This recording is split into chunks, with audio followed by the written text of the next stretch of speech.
You're not gonna always feel like doing it. You have to do it anyway because it's your duty to do it because you don't want to be a fucking loser. That's the whole point. If you felt like doing it all the time, then there would be no magic to it. The magic is that you do it regardless of how you feel.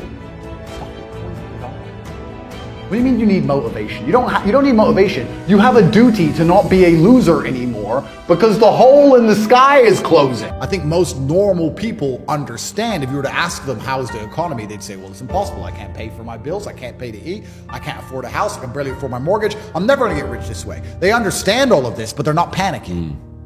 And people are sitting here now going, oh yeah, the economy's bad, but maybe if we vote for this person, who are you gonna vote for that's gonna put money in your pocket actually come along and say, here's money? Nobody. Still got to pay your council tax, still a brokey, nobody cares. No one you vote for is going to change it. It's going to get worse, it's going to continue. And you know the boat is going to sink and you're not panicking. That's why I kind of catch myself. And one of the things I try very hard not to do is become elitist. Because when you've come from the absolute bottom to the absolute top and you've done it all off of your own back, and hard work and dedication and never missing a day. The only shortcut to life is to never miss a day. One, because of compounding interest, and two, because sometimes you get lucky. And you'll never miss a lucky day if you try every day. If you don't try every day, you might miss your lucky day. And that's what people don't understand. If you never miss a day and you never don't try and you're always on time, was I late today? No, on time, and you try and improve every aspect of your life, and you're a professional, and you try and make sure that you analyze your decisions, you give yourself feedback, you don't make mistakes, you're not lazy. If you try and you make it to the top, you end up elitist, because you look at the people down below and you're like, well, why didn't you try? I did. I think men are happy when they feel better. I think we're naturally competitive. That's why we've always done what we've done. Why did Genghis Khan need Vienna? Bro, that's Austria. Look at Matt. Why did he need Vienna? It took him probably 3 months to even hear they were at Vienna. By the time he got the message, they probably already conquered it. Why did he need it?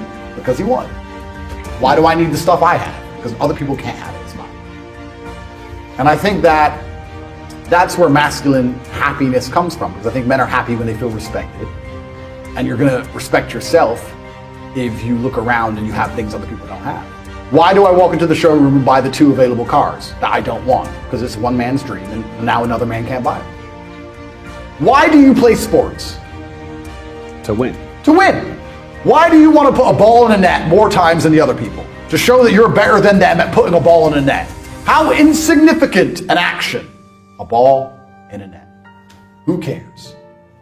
A much more significant action would be making a bunch of money, or being physically stronger, or a better fighter, or being smarter, a quicker talker, or being more well-known, more respected, more influential. That's far more important than putting a ball in the net. And you'll spend your time putting a ball in the net to prove you're better than other people.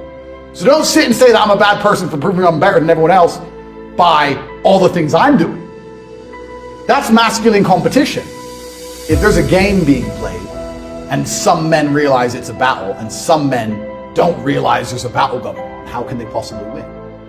So some of you men are waking up every day not realizing you're in a forever permanent competition with every single man around you. For everything.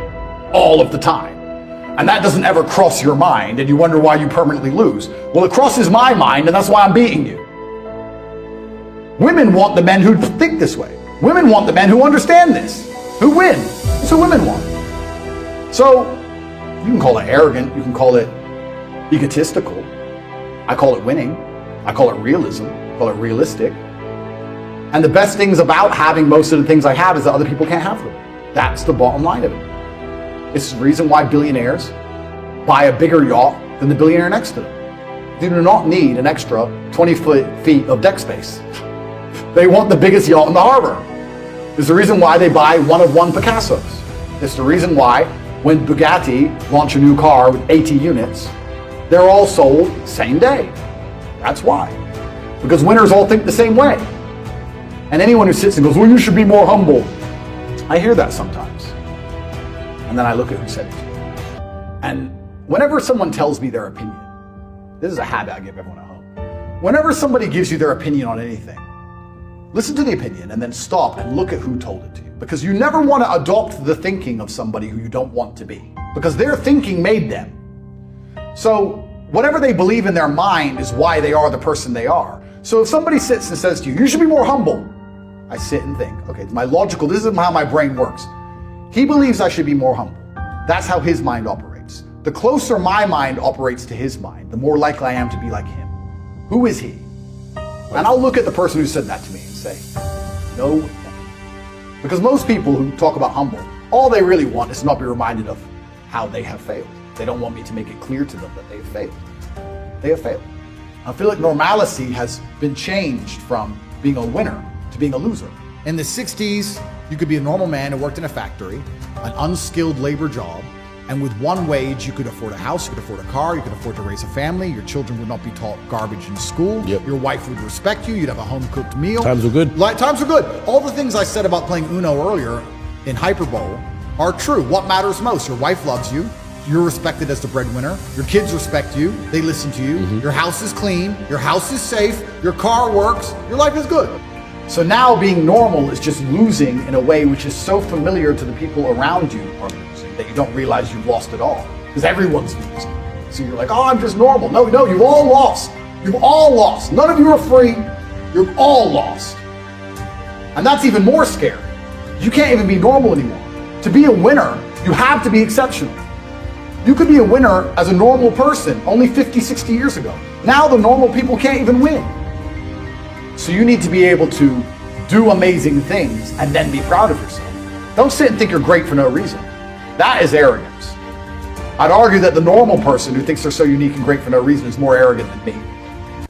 The problem with most people in the world today is not that they do a normal thing, it's that they do a normal thing and they don't try to be the best at it. So you can be a barista and you can just make coffees, or you can be a barista that makes the fancy coffees and can turn over all the cups and do like the tricks and all the garbage.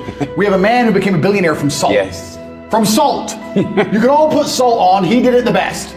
Bam. So the first thing you need to do is get very good at making coffees. That's the first thing you need to do. Be able to do it in a fancy way. Then you need to solicit attention. When you can make coffees in a fancy way, you can hire a videographer, you can then begin to make fancy coffees in a fancy way, and you can make it look good with a finalized product, and you can get a nice video made that's well cut with some fancy music. You can begin to put them on Instagram and solicit people to watch your Instagram page. Now you have attention. How do you then turn that attention into money after you began to show your fancy coffees? Well, you could, let's say, put together a course or an academy or write a book on the magic of coffee or the secrets of coffee.